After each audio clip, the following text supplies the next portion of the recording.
দর্শক, আলোচিত ঘটনার পেছনের ঘটনা এবং বিশ্লেষণ নিয়ে আমাদের নিয়মিত আয়োজন নিউজ 24 আপনাদের আমন্ত্রণ জানাচ্ছি। আমি শাহনাজ শারিয়ার। মিয়ানমারে কারফিউ উপেক্ষা করে বিক্ষোভ করায় গণতন্ত্র কর্মীদের উপর বারবার বুলেট ছুড়েছে পুলিশ। এতে এক নারী সহ গুলিবিদ্ধ অন্তত 4 জন। এরই মধ্যে দেশটির সঙ্গে সামরিক এবং রাজনৈতিক যোগাযোগ ছিন্নের ঘোষণা দিয়েছে নিউজিল্যান্ড। অবশ্য জাতির উদ্দেশ্যে দেওয়া ভাষণে বাংলাদেশ থেকে রোহিঙ্গাদের ফিরিয়ে নেওয়ার আশ্বাস দিয়েছেন সেনাপ্রধান জেনারেল মিং অং লাইং। জরুরি অবস্থা শেষে নতুন নির্বাচনের মাধ্যমে ক্ষমতা হস্তান্তরের ঘোষণা দিয়েছেন তিনি। গণতন্ত্র হরণের প্রতিবাদে ক্ষোভে ফুঁসছে গোটা মিয়ানমার। নেপিদো থেকে ইয়াঙ্গুন, মান্দালে থেকে রাখাইন, লাঠিচার্জ, জলকামান সবকিছু উপেক্ষা করেই চলছে এমন প্রতিবাদ। দাবি সূচিসহ রাজবন্দীদের মুক্তি।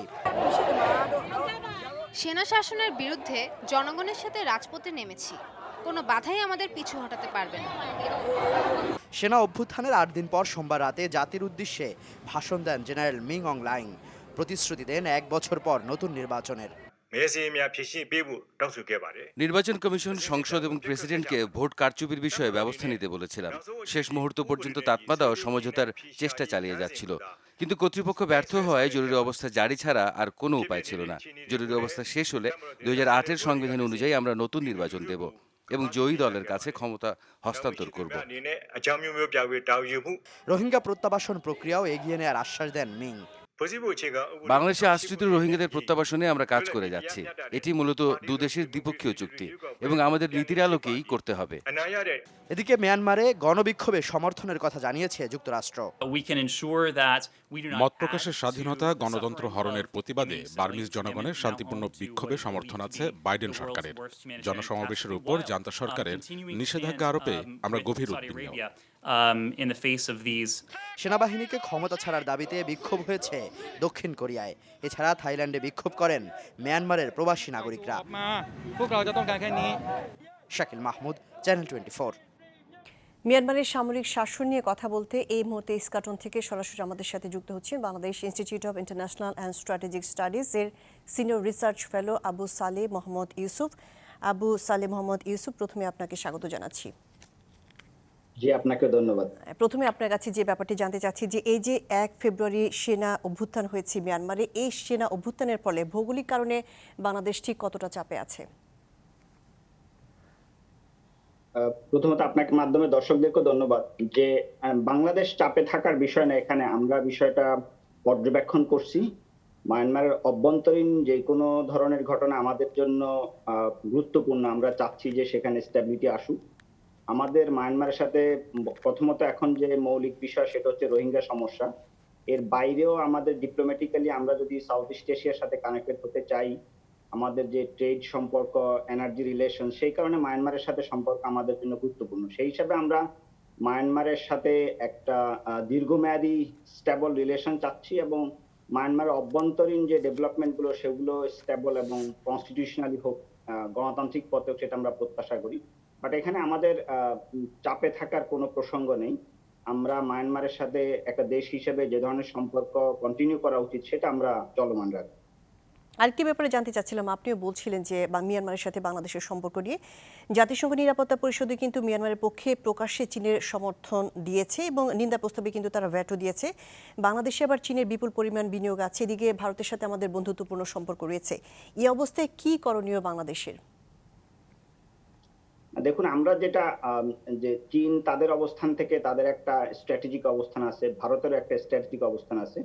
বাট আমাদের যে প্রায়োরিটি গুলো সেগুলোকে আমরা কিভাবে অর্জন করতে পারি এবং ভারত এবং চীন দুই দেশই সেখানে মায়ানমারের পক্ষে বা ইউএনএতে তারা ভোট দিয়েছেন। But at the same time আমাদের যে বিষয়গুলো দুই দেশই ইতিমধ্যে তারা এই বিষয়ে রোহিঙ্গা সমস্যার সমাধানটা আমরা যেভাবে দেখতে চাই সেই বিষয়ে তারা একমত আছেন যে রোহিঙ্গাদেরকে তাদের দেশে ফেরত পাঠানো, এবং সেই বিষয়ে আমরা তাদেরকে আমাদের সাথে সম্পর্ক যুক্ত করছি, আলোচনার মাধ্যমে তারা আছেন। আমরা সেটাকে আমরা গুরুত্ব দিচ্ছি। তাদের সাথে মায়ানমারের যে সম্পর্ক সেটাও তাদের একটা চলমান সম্পর্ক। বাট আমাদের যে প্রায়োরিটি গুলো সেগুলো আমরা কিভাবে অর্জন করতে পারি সেই বিষয়ে আমরা ভারত এবং চীনের সাথে সম্পর্ক রক্ষা করছি, একই সাথে মায়ানমারকে এটার মধ্যে এঙ্গেজ করার চেষ্টা করছি। আরেকটি ব্যাপারে জানতে চাচ্ছিলাম যে সংবাদে সারাদিনই আজকে প্রকাশিত হয়েছে যে জেনারেল মিং বলেছেন যে 1 বছরের মধ্যে নতুন নির্বাচনের মাধ্যমে ক্ষমতা হস্তান্তরের আশ্বাস দিয়েছেন। তিনি সবাইকে মিডিয়াতে সেটি বলেছেন। আমরা যেমনটি 80 দশকে দেখেছি যে 1 বছরের জরুরি অবস্থার কথা বলে গণতান্ত্রিক অবস্থায় ফিরতে 30 বছর নিয়েছিল তখনকার জান্তা সরকার। এই বিষয়টি আসলে কতটা বিশ্বাসযোগ্য? দেখুন, ইন্টারন্যাশনালি আসলে কেউ এই বিষয়ে বিশ্বাসযোগ্য বলে বলেননি। বাট এখানে একটা বিষয় মায়ানমারের বর্তমান ক্ষেত্রে দেখা বিষয় আছে, সেটা হচ্ছে যে মায়ানমার ওয়েস্টের সাথে পশ্চিমাদের সাথে এঙ্গেজড হচ্ছে। সো তাদের সেই ইনভেস্টমেন্ট গুলোকে তারা রক্ষা করার চেষ্টা করবে বলে অনেকে মনে করে।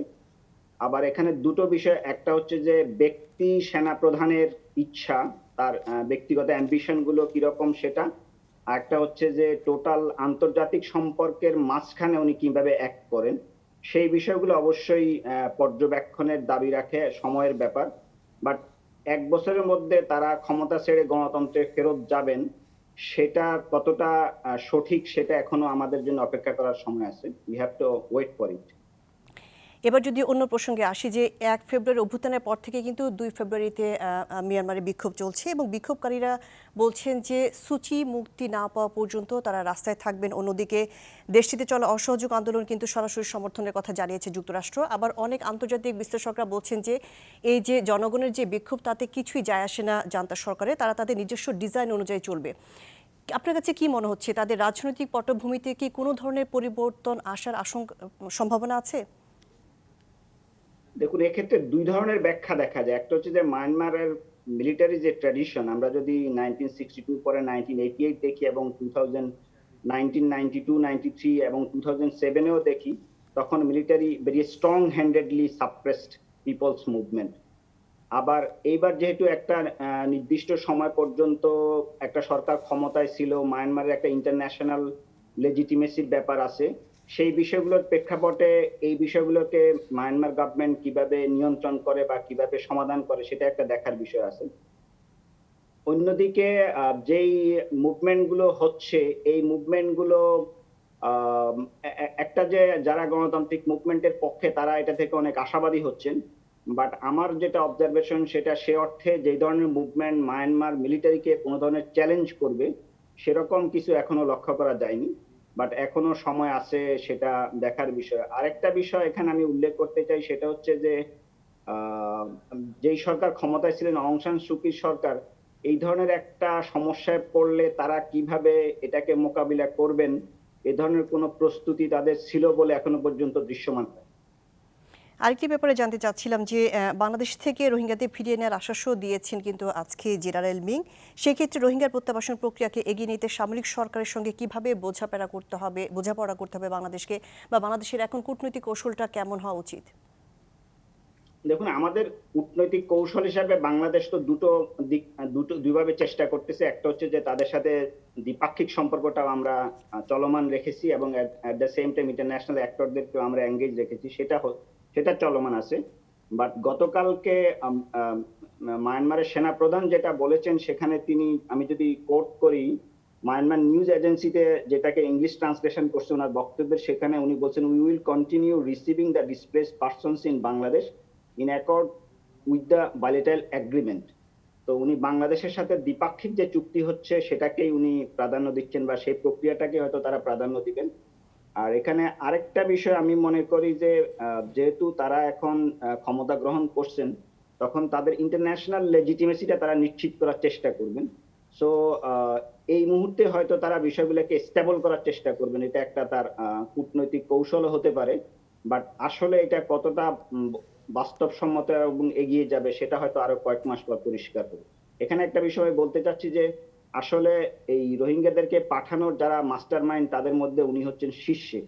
তো এখনই উনি তার অবস্থান পরিবর্তন করবেন সেটা বলাটা মুশকিল। আরেকটা বিষয় আছে যে উনি যখন এই অ্যান্টি রোহিঙ্গা বা অ্যান্টি মুসলিম প্রোপাগান্ডাটাও তাদের ক্ষমতার থাকার বা ক্ষমতায় আসার একটা ইস্যু হিসেবে তারা অনেক সময় ব্যবহার করছেন, সেক্ষেত্রে তারা ডোমেস্টিক অডিয়েন্সকে কিভাবে এটা সমাধান করবেন সেই বিষয়গুলো পার হয়ে আসার পরে বোঝা যাবে যে রোহিঙ্গার বিষয়ে বা রোহিঙ্গা সমস্যাটা সমাধানের বিষয়ে বা তাদেরকে রিপাট্রিয়েশন করার বিষয়ে তারা কতটা আগ্রহী। আরেকটি ব্যাপারে ছোট্ট করে জানতে চাচ্ছিলাম যে এই যে জেনারেল মিং গণমাধ্যমে এসে কথা বলেছেন এবং বলেছেন যে সাধারণ নির্বাচনের মাধ্যমে 1 বছর পরই ক্ষমতা হস্তান্তর করা হবে, এটি কি আন্তর্জাতিক মহলের চাপের ফলাফল কিনা? দেখুন, চাপের ফলাফল ছাড়া আপনি 2016 সালের পর থেকেই এই জেনারেল নির্দিষ্ট বিভিন্ন পাবলিক ফাংশনে অংশগ্রহণ করেছেন এবং ইন্টারেস্টিং হচ্ছে যে উনি মায়ানমারের সর্বশেষ রাজা যিনি ছিলেন তার কবরস্থানেও তিনি গিয়েছিলেন ভারতের দেবগিরিতে। তো ওখানে যেটা ইম্পর্টেন্ট হচ্ছে যে উনি তার একটা পাবলিক ফাংশনে তার একটা রিলেশন গড়ার চেষ্টা করছেন। এখন তার প্রেক্ষাপটে উনি ক্ষমতা গ্রহণ করছেন, তার একটা অ্যাম্বিশন ছিল, সে কারণে তার ডোমেস্টিক অডিয়েন্সে কানেক্ট করা, ইন্টারন্যাশনাল অডিয়েন্সকে কানেক্ট করা, এটা তো ক্ষমতা গ্রহণকারী হিসেবে তার একটা কৌশল। সো সেটা চাপের বিষয়ের চাইতেও যে বিষয়টা বড় সেটা হচ্ছে তিনি তো তার ডোমেস্টিক এবং ইন্টারন্যাশনাল অডিয়েন্সকে কানেক্ট করার চেষ্টা করবেন। এটা তার এখানে সামনে আসাটা অস্বাভাবিক বলে আমি মনে করি না। এটাই হওয়া। আবু সালেহ মোহাম্মদ ইউসুফ, আমাদেরকে সময় দেওয়ার জন্য আপনাকে অনেক ধন্যবাদ। মিয়ানমারের সামরিক শাসন নিয়ে কথা বলছিলাম Bangladesh institute of international and strategic স্টাডিজের senior research fellow Abu Saleh Mohammad ইউসুফের সাথে। এর সাথে নিউজ বিস 24 এর পর্যায়ে নিচ্ছি বিরতি, ফিরছি একটু পরেই।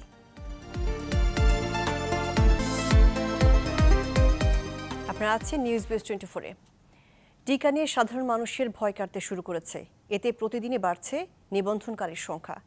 গত 2 দিনের তুলনায় তৃতীয় দিন রাজধানী সহ বিভাগীয় শহরগুলোতে টিকাদান কেন্দ্রে ভিড় ছিল অনেকটা বেশি। তবে কিছুটা বিড়ম্বনা অনস্পট রেজিস্ট্রেশনকে ঘিরে। এ অবস্থায় অনস্পট রেজিস্ট্রেশনে নিরুৎসাহী করছে সরকার।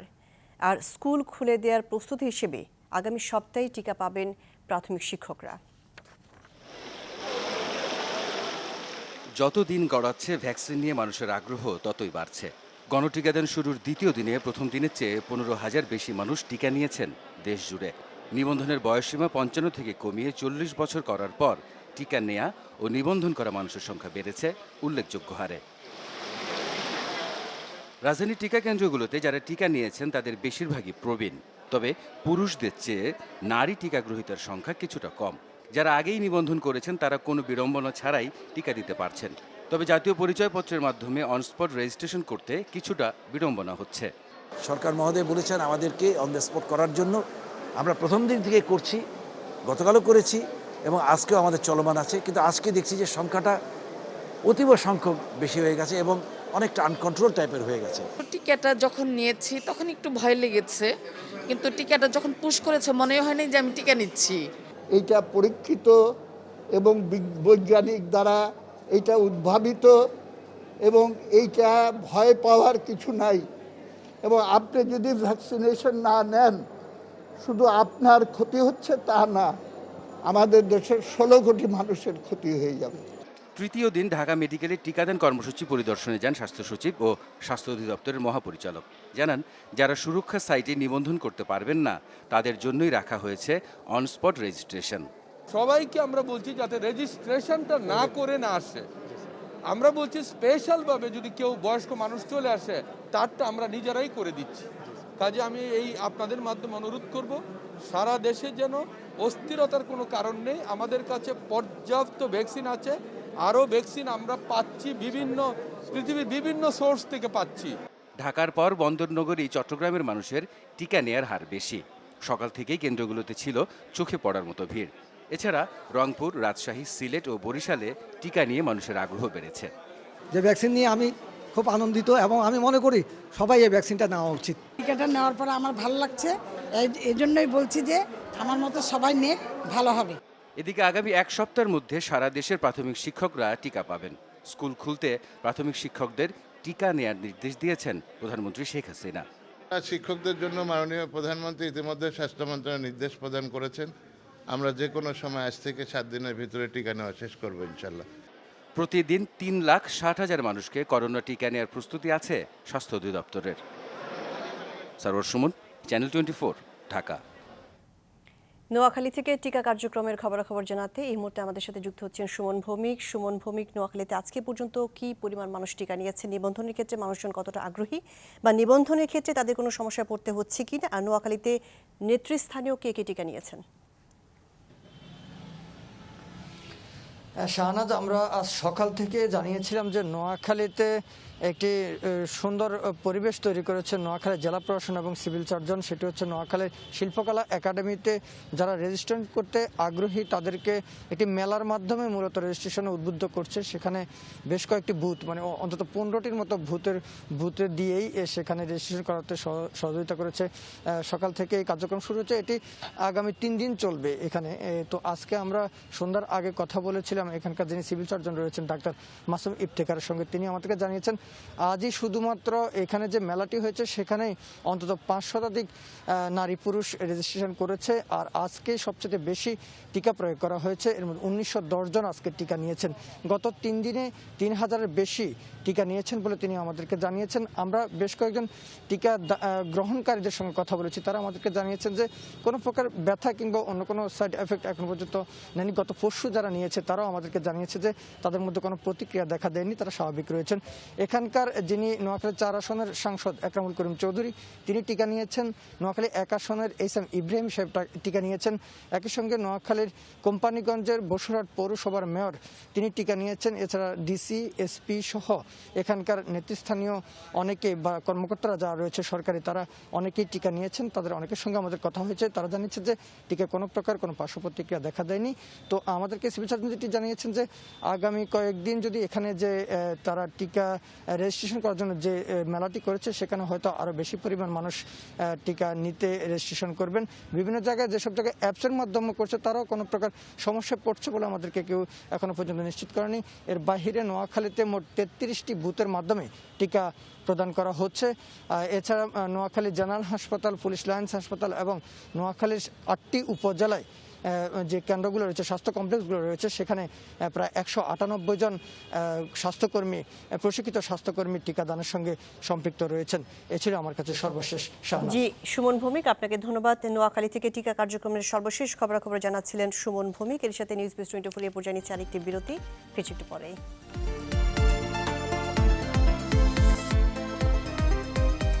আবার আমন্ত্রণ নিউজ বিস 24-এ। বগুড়ায় আধিপত্য বিস্তারকে কেন্দ্র করে মোটর মালিক সমিতির 2 পক্ষের সংঘর্ষে সাংবাদিক ও পুলিশ সদস্য সহ অন্তত 4 জন আহত হয়েছেন। পরিস্থিতি নিয়ন্ত্রণে লাঠিপেটে এবং রাবার বুলেট ছুড়ে পুলিশ। আটক করা হয়েছে 9 জনকে। ফরহাদুজ্জামান শাহী রিপোর্ট। বগুড়া জেলা মোটর মালিক গ্রুপের আধিপত্য বিস্তারের লড়াই এই রণক্ষেত্র। সদর থানা যুবলীগের ভারপ্রাপ্ত সভাপতি আমিনুল ইসলাম এবং জেলা আওয়ামী লীগের যুগ্ম সাধারণ সম্পাদক মঞ্জুরুল আলম মোহনের বিরোধ দীর্ঘদিনের। আর এই বিরোধ নিষ্পত্তিতে নির্বাচনী তফসিল ঘোষণা করেন অতিরিক্ত জেলা ম্যাজিস্ট্রেট। নির্বাচন ঘিরে মঙ্গলবার সকালে 4 মাথা এলাকায় 2 পক্ষের দফায় দফায় সংঘর্ষে জড়ায়। এ সময় মোটর মালিক গ্রুপের কার্যালয় ও যানবাহন ভাঙচুর করা হয়। আগুন ধরিয়ে দেওয়া হয় বেশ কিছু দোকান ও গাড়িতে। পরিস্থিতি নিয়ন্ত্রণে আনার চেষ্টা করলে আহত হন এক পুলিশ সদস্য ও সাংবাদিক। পরে রাবার বুলেট ছোড়ে পুলিশ। পরিস্থিতি নিয়ন্ত্রণ আনার জন্য ফাঁকা গুলি ছুড়তে হয়েছে। পরিস্থিতি এখন নিয়ন্ত্রণে আছে, যান চলাচল স্বাভাবিক। পুরো এলাকায় মোতায়েন করা হয় অতিরিক্ত পুলিশ। অভিযান চালিয়ে আটক করা হয় বেশ কয়েকজনকে। 2019 সালেও মোটর মালিক গ্রুপের দ্বন্দ্বে বিএনপি নেতা ও পরিবহন ব্যবসায়ী অ্যাডভোকেট শাহিন খুন হন। বগুড়াতে আধিপত্য বিস্তারকে কেন্দ্র করে সংঘর্ষের ঘটনা নিয়ে সর্বশেষ খবরাখবর জানাতে আমাদের সাথে যুক্ত হচ্ছেন ফরহাদুজ্জামান শাহী। বগুড়াতে এই যে আধিপত্য বিস্তারকে কেন্দ্র করে মোটর মালিক সমিতির 2 পক্ষের সংঘর্ষে সাংবাদিক এবং পুলিশ সহ 4 জন আহত হয়েছেন, তাদের এখন কি অবস্থা জানাবেন। পাশাপাশি এখন পর্যন্ত যে 9 জনকে আটক করা হয়েছে, এই 9 জন পুলিশকে ঘটনা সম্পর্কে সর্বশেষ কি তথ্য দিয়েছেন? যে শাহনাজ, আসলে পরিস্থিতি কিন্তু এখন মোটামুটি শান্ত। পরিস্থিতি নিয়ন্ত্রণে পুলিশ সারাদিনই কাজ করেছে। সর্বশেষ কিন্তু বগুড়া 4 মাথা এলাকায় অতিরিক্ত পুলিশ মোতায়েন করা হয়েছে। আপনি দেখতে পাচ্ছেন যে আমার পিছনে বগুড়া 4 মাথার এখানে অতিরিক্ত পুলিশ মোতায়েন করা হয়েছে। গাড়ি ঘোড়া এখন রাস্তায় মোটামুটি স্বাভাবিক আছে। আর আপনি যে প্রশ্নটা করছিলেন যে এক পুলিশ সদস্য এবং একজন সাংবাদিক, জিটিভির ক্যামেরা পার্সন রাজু আহমেদ সংঘর্ষের সময় কিন্তু আহত হয়েছিলেন।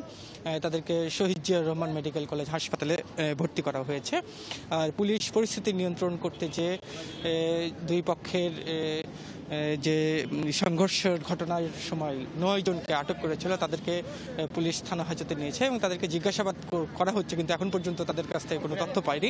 তবে পুলিশ আমাদেরকে যেটা বলেছেন যে জেলা মোটর মালিক গ্রুপের আধিপত্যের দ্বন্দ্বের জেরেই কিন্তু এই সংঘর্ষের ঘটনা।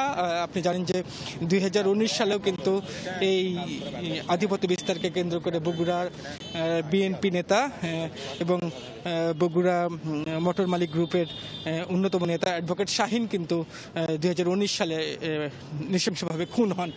সেই দ্বন্দ্ব কিন্তু এখন পর্যন্ত কিন্তু চলমান আছে। আজকে সকালবেলা বগুড়া জেলা মোটর মালিক গ্রুপের সাবেক আহ্বায়ক মঞ্জুরুল আলম মোহনের নেতৃত্বে আমিনুল ইসলাম, যিনি জেলা মোটর মালিক গ্রুপের সাবেক সাধারণ সম্পাদক, সেখানে কিন্তু তার ব্যক্তিগত কার্যালয়ের একটা হামলার ঘটনা ঘটেছিল। তখন পুলিশের উপস্থিতিতে এই ঘটনাটা হয়, কিন্তু তারপরে পুলিশ সাধ্যমতো চেষ্টা করেছে দুই গ্রুপকে নিয়ন্ত্রণে আনার জন্য, কিন্তু সেটা কিন্তু প্রথমে তারা সমর্থ হয়নি। পরবর্তীতে পুলিশ সমর্থ হইলেও দ্বিতীয় দফায় আমিনুলের নেতৃত্বে কিন্তু বগুড়া চারমাথা এলাকায় আবারও বিভিন্ন জায়গায় হামলা চালানো হয়। একটা পেট্রোল পাম্প সহ বিভিন্ন কাউন্টারে হামলা করা হয়েছে। দুই ঘটনাতেই দুই পক্ষই কিন্তু পরস্পরকে দোষারোপ করছেন। আমিনুল গ্রুপ মঞ্জুরুল আলম মোহন গ্রুপকে এবং মঞ্জুরুল আলম মোহন গ্রুপ আমিনুল গ্রুপকে কিন্তু দোষারোপ করছেন। পুলিশ সেটা আমাদেরকে বলছেন যে পরিস্থিতি নিয়ন্ত্রণের জন্য তাদেরকে রাবার বুলেট নিক্ষেপ করতে হয়েছে। এখন তাদের পুলিশের দাবি যে আইন শৃঙ্খলা পরিস্থিতি তাদের নিয়ন্ত্রণে। কিন্তু এদিকে বিকেলে আমিনুল ইসলামের সমর্থনে বগুড়া জেলা পরিবহন মালিক শ্রমিক যৌথ পরিষদের একটি সংবাদ সম্মেলন হয়েছে। সেখান থেকে কিন্তু সংবাদ সম্মেলনে যৌথ কমিটির সভাপতি আব্দুল মান্নান আকন্দ কিন্তু আজকের এই ঘটনার জন্য মঞ্জুরুল আলম মোহন গ্রুপকে দায়ী করেছেন এবং তিনি সেখানে ঘোষণা করেছেন যে আজ রাতের মধ্যে যদি মঞ্জুরুল আলম মোহনকে গ্রেপ্তার না করা হয় তাহলে কিন্তু আগামীকাল সকাল থেকে তারা পরিবহন ধর্মঘট করবেন এবং কর্মবিরতি করবেন, কেউ মাঠে যাবেন না। তবে পুলিশ যেটা বলছেন যে পরিস্থিতি এখন যেহেতু তাদের নিয়ন্ত্রণে, সম্ভবত এই নিয়ন্ত্রণে তারা রাখবেন এবং চেষ্টা করবেন যাতে আর যেন কোনো পক্ষে যেন কোনো সমস্যা না হয়। আপনাকে আরেকটা তথ্য দিয়ে রাখি যে মোটর মালিক গ্রুপের এই দ্বন্দ্বে আসলে পরপর দুইটি কমিটি কিন্তু বিলুপ্ত ঘোষণা করে এখন অতিরিক্ত জেলা ম্যাজিস্ট্রেট সালাউদ্দিন আহমেদ কিন্তু বগুড়া মোটর মালিক গ্রুপের প্রশাসকের দায়িত্ব গ্রহণ করেছেন এবং আগামী এপ্রিল মাসে একটা নির্বাচনের মাধ্যমে কিন্তু নতুন কমিটি দায়িত্ব গ্রহণের কথা। ঠিক সেই মুহূর্তে যখন নির্বাচন তফসিল ঘোষণা হয়েছে, সেই মুহূর্তে আজকের এই দ্বন্দ্ব, আজকের এই সংঘর্ষ কিন্তু এলাকাবাসীকে ভাবিয়ে তুলেছে। তবে জেলা প্রশাসকের সাথে সাংবাদিকদের কথা হয়েছে। জেলা প্রশাসক বলেছেন যে তারা সার্বিকভাবে চেষ্টা করছেন যাতে এই দ্বন্দ্ব আর ছড়িয়ে না পড়ে। বিষয়টা তারা বাণিজ্য মন্ত্রণালয়কেও জানানোর কথা বলেছেন।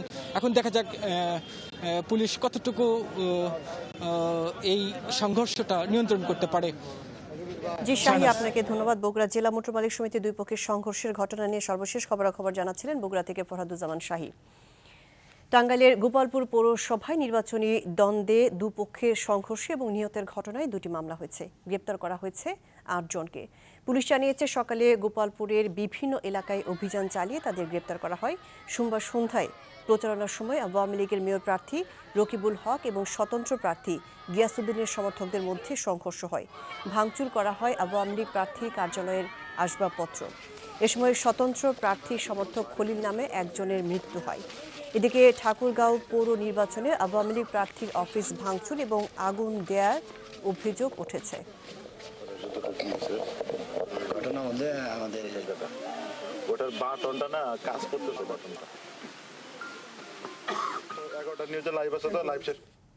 এই ছিল আজকে নিউজ 24। এতক্ষণ সাথে থাকার জন্য ধন্যবাদ সবাইকে।